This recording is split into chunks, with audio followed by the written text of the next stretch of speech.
आज इंडिया सिर्फ एक टेस्ट मैच नहीं खेल रही।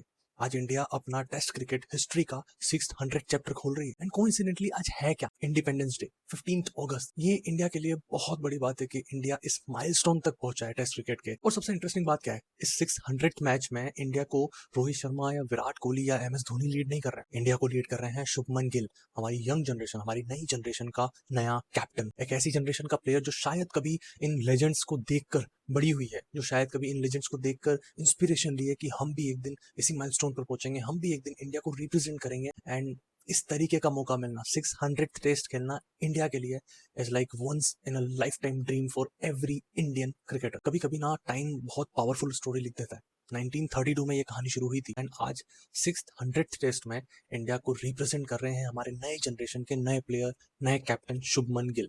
बट बताइए, ये टेस्ट मैच सेलिब्रेशन वाला टेस्ट मैच है। ऑब्वियसली आज 15 अगस्त है तो सेलिब्रेशन तो होगी, लेकिन उससे ज्यादा ये टेस्ट मैच प्रेशर वाला है। बिकॉज इंडिया का WTC ड्रीम ना बिल्कुल स्टेक पे खड़ा है। अगर यहाँ से कोई भी गलती इंडिया करती है, इट मीन्स आपका WTC का सपना खत्म हो जाएगा। सो जितना आज सेलिब्रेट करने का मौका है, सेलिब्रेट करने का मन है ना लोगों को, उतना ही आज इंडिया प्रेशर में है। बिकॉज यहाँ से कोई गलती अफोर्ड कर ही नहीं सकते हो। सो नया जनरेशन है, नया कैप्टन है और नई टीम है, और इस नई टीम को वही हिस्ट्री कंटिन्यू करनी पड़ेगी जो हमारे लेजेंड्स करते आए हैं, जो विराट कोहली ने किया है, जो कपिल देव ने किया है, जो सचिन पाजी ने किया है, जो रोहित शर्मा ने किया है। उसी को, उसी लेगेसी को आगे लेके जाना पड़ेगा शुभमन गिल को। एंड श्रीलंका गेल की कंडीशन ना बहुत अलग है।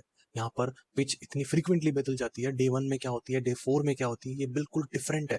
इसलिए गौतम गंभीर एंड उनकी ये टीम बहुत एग्रेसिवली प्रैक्टिस कर रही है इन कंडीशंस के अगेंस्ट, स्पिन के अगेंस्ट, रफ सरफेस के अगेंस्ट, बाउंसी सरफेस के अगेंस्ट, ताकि इंडियन टीम को डिफिकल्टीज ना हो ऐसे सिचुएशंस में, ऐसे प्रेशर मैच में जहां पर आपको जीतना कंपलसरी है। एंड शुभमन गिल की इतनी बात क्यों हो रही है? बिकॉज देखो, शुभमन गिल सिर्फ नाम के कैप्टन नहीं है, या फिर वो सिर्फ टॉस करने नहीं जा रहे। वहां पर सिक्का उछालने के बाद उनको देखना है कि अगर मैंने बैटिंग ली है, अगर मेरे पास फील्डिंग आई है, ठीक है, तो मुझे कितने स्पिनर्स खिलाने हैं, कितने पेसर्स खिलाने हैं, कितने बैट्समैन मुझे जरूरत लगेगी, पिच क्या बोल रहा है, सब कुछ इंस्पेक्शन करके डिसीजन लेना होता है। एंड यहाँ पर शुभमन गिल का, गौतम गंभीर का, कोच का बहुत बड़ा रोल होता है। आधा मैच तो आप पता है टीम सिलेक्शन में ही जीत जाते हो, आधा काम आपको ग्राउंड पर करना होता है। अगर टीम सिलेक्शन आपके फेवर में नहीं होगा, इट मींस बहुत डिफिकल्ट हो जाएगा फिर आपके लिए मैच आपके फेवर में कन्वर्ट करना। कैप्टन शुभमन गिल के साथ साथ यहाँ पर कोच के ऊपर भी सवाल उठे। गौतम गंभीर भी वही आंसर्स ढूंढ रहे हैं जो शायद कैप्टन ढूंढ रहे हैं। गौतम गंभीर के कोचिंग पर क्वेश्चन उठे, गौतम गंभीर के सिलेक्शन पर क्वेश्चन उठे, उनके मेथड्स पर क्वेश्चन उठे, यंग प्लेयर्स को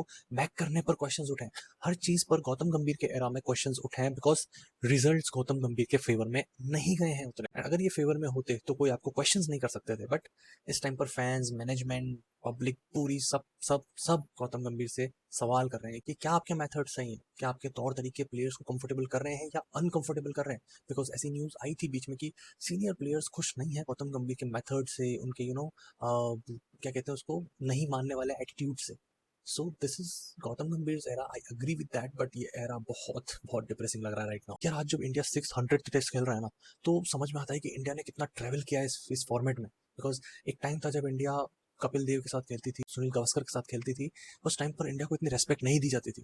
लेकिन इस टाइम पर आज इंडिया के सामने बहुत टीम्स घुटने टेक देती है, बिकॉज इंडिया इस टाइप की टीम थी। ठीक है, टीम है, एक्चुअल में भी है। सो इंडिया ने बहुत ट्रेवल किया है, इंडिया ने बहुत डिसरेस्पेक्ट झेली है, उसके बाद रिस्पेक्ट कमाई है। फिर वो 1983 वाली ट्रॉफी, एंड फिर 2011, 2024, 2025, बहुत लंबी जर्नी रही है इंडिया की। और अब शुभमन गिल के हाथ में रिस्पॉन्सिबिलिटी है उसी लेगेसी को, उसी जर्नी को कंटिन्यू करने। एंड आज जब इंडिया उस टीम के साथ ग्राउंड पर उतरेगी, आज जब शुभमन गिल टॉस के लिए जाएंगे, तो वो सिर्फ टॉस के लिए नहीं जा रहे, वो इंडिया की लेगेसी, इंडिया की हिस्ट्री को साथ लेकर जा रहे हैं। और जब पीछे मुड़ के देखेंगे और जब इंडिया ने 600 टेस्ट खेले होंगे ना, तो आप उस हिस्ट्री को, आप उस लेगेसी को रिस्पेक्ट करना चाहोगे। एंड यही शुभमन गिल का प्लान होगा आज के लिए। सबसे बड़ा सवाल मेरा शुभमन गिल से है कि क्या आप शुभमन गिल इंडिया को WTC फाइनल तक ले जा सकते हो, या फिर गिल हमारे लिए और डिफिकल्ट चैप्टर्स लिखने वाला है आगे। Let me know in the comment. मैं मिलूंगा आपसे अगली स्टोरी के साथ, तब तक क्रिकेट देखते रहो सिर्फ स्कोर कार्ड्स नहीं। So much for watching. And one more thing, subscribe जरूर कर देना, शेयर जरूर कर देना, एंड इस वीडियो को जितना हो सके फैला दो। Bye bye.